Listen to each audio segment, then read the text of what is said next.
These artists in their social post had a 4 word or less caption, and these captions angered so many people on the internet. Strap in, grab a snack, and let's take a peep at what 3 or 4 words upset the internet so much. This is the first post in question, and this is posted by user Megan Rose Ruiz.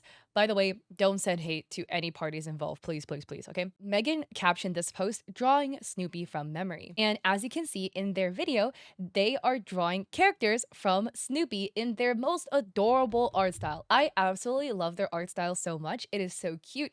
It is so whimsical. I love their bold and strong line art and the beautiful shapes they use for their characters.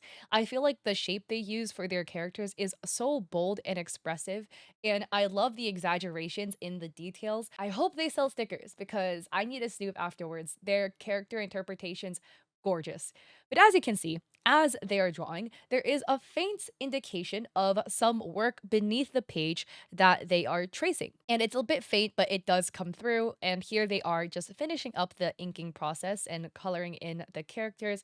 Look how cute their Snoopy rendition is. And for some reason, in the comment section, people are so mad. This is comical to me. People are saying things like memory equals the page we can see you tracing from. I can see you tracing it. And basically, people were just accusing the artist of tracing instead of, I don't know, drawing Snoopy from memory. And the artist Megan adds, "Hello everyone. Before pressing record on this video, I placed my previous sketch underneath the paper I'm inking on in the video.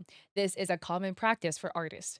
I am the one who drew the illustration and sketch as you can see here." And people are still mad, being like, shut the hell up. Tracing and calling it freehanding isn't really art, but I don't care what you do. Keep lying to the internet if that floats your boat. But other people, thankfully, are coming to defense of the artist, saying things like, hey guys, how about you learn some stuff about art? Because this is how traditional artists ink artwork. That's what light boxes were made for. But not everyone needs them. Megan is just tracing their own art to clean it up. And other people are saying to anyone accusing them of copying somebody else's work, I've followed Megan on multiple platforms for years. This was very much their unique style, and these are 100% their drawings. And somebody posted a photo of their lightbox their father made them, and Megan adds, I own and use a lightbox every day. I was traveling when I made this video. I didn't have access to the one I normally use, so I just worked on thin paper. And Megan had a follow-up post the day after in response to somebody that was kind of like dogging on them, saying memory equals the page we can see you tracing from. Megan added a video of them completely freehanding Snoopy. And they also added, for anyone who might be unaware, my quote, drawn from memory, end quote, series is about drawing famous characters without Googling what they look like. It's not about drawing completely freehand. The original Snoopy video was posted in 2024, and I made this video this year to prove that my inking over my own sketches was not a skill issue, but instead a normal thing that all artists do to refine sketches. I feel like the literacy rates are at an all-time low. I don't know. I mean, there was a statistic that said that if you read one book in a year, you have read more books than the average adult American. There's different like literacy studies out there, so some follow that. There are others who, have stats closer to like the average American reads 4 books, but then like in cases like this, the average might not be the best data point to use because there are people like me who read 47 books that skew the average really, really high, whereas a median might be a better number to use. But anyways, neither here nor there. I feel like on the internet, there are some people who will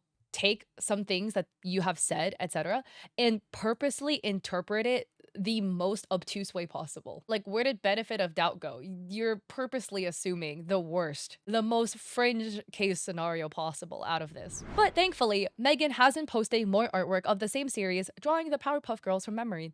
And people have been very, very supportive in the comment section. So I guess for some reason, the Snoopy one ended up on the wrong side of social media. But thankfully, their other posts have been a lot more supportive.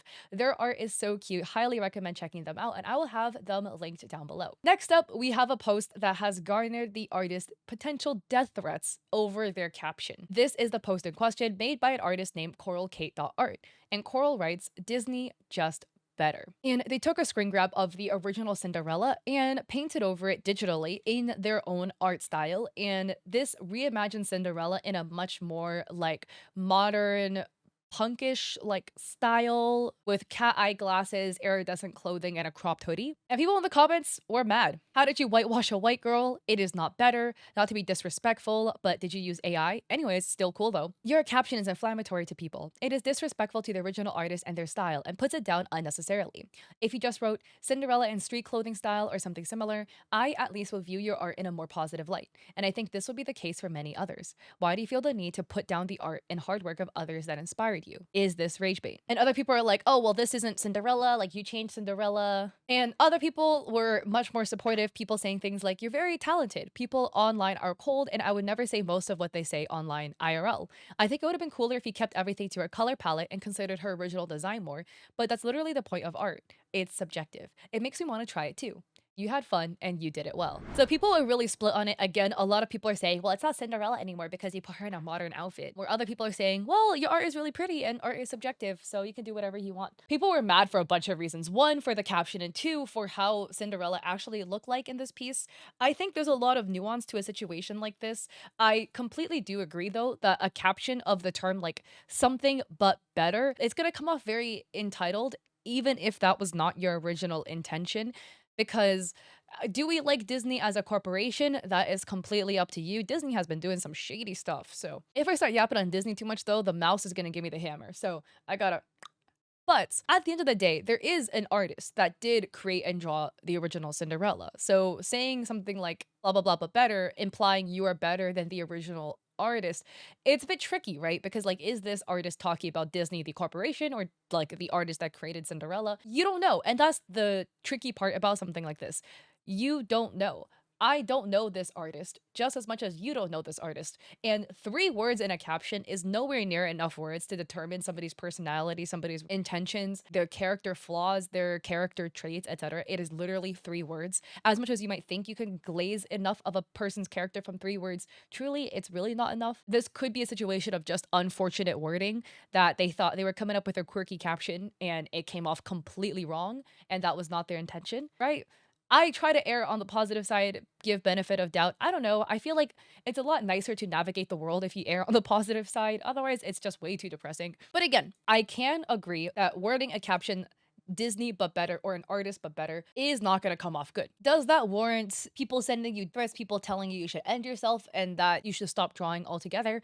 I don't think so. I definitely think that's an overreaction to things. Look, I'm just saying, at the end of the day, from 3 words, I can't judge somebody's character. Don't think you can too. It's not enough words. Benefit of doubt, not the best caption out there. We just scroll and move on, okay? Scroll and move on should be a great motto for 2026, guys. But the artist added, yesterday I got comments like, I hate you, and literal death wishes under this artwork over a drawing.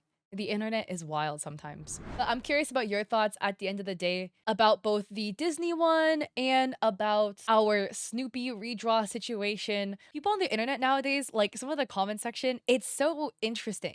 So many times now, so many situations, it really feels like a lot of if you don't have anything nice to say, don't say anything at all. But people feel like a strong need or desire to let their feelings and emotions be known under every social media post, even if it's something negative. Like, it seems like nowadays, if somebody sees artwork and the artwork upsets them in some way, or anything, any post, they feel the need to leave a comment. You absolutely suck, the most vile, worst human being ever. And I don't know, like, it's literally been some asinine cases. There's some times they're like, I don't know, somebody cut an apple the wrong way.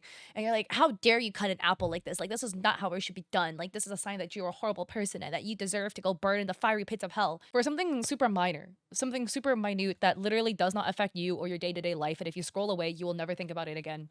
But people just feel the need to comment their personal feelings and experience under like every post. And it's sweet to see if it's positive, but like the negative comments are so like, what? I don't know. I'm curious about your thoughts. Do you feel like the internet has become more negative? As a creator, I've been creating for like 8 years now. I definitely feel like it has become more negative nowadays than it was in the past. It is what it is. We'd love to hear your thoughts in the comment section down below. So anyways, if you like this video, I appreciate it if you like and subscribe. Don't forget to check me out on Etsy. I have digital art there for streamers and creators. I also have a coffee with free resources like a free sponsorship guide, and I stream on Twitch 3 days a week, Mondays, Wednesdays, and Saturdays at 6 p.m. PST. So I hope to catch y'all there or in another video.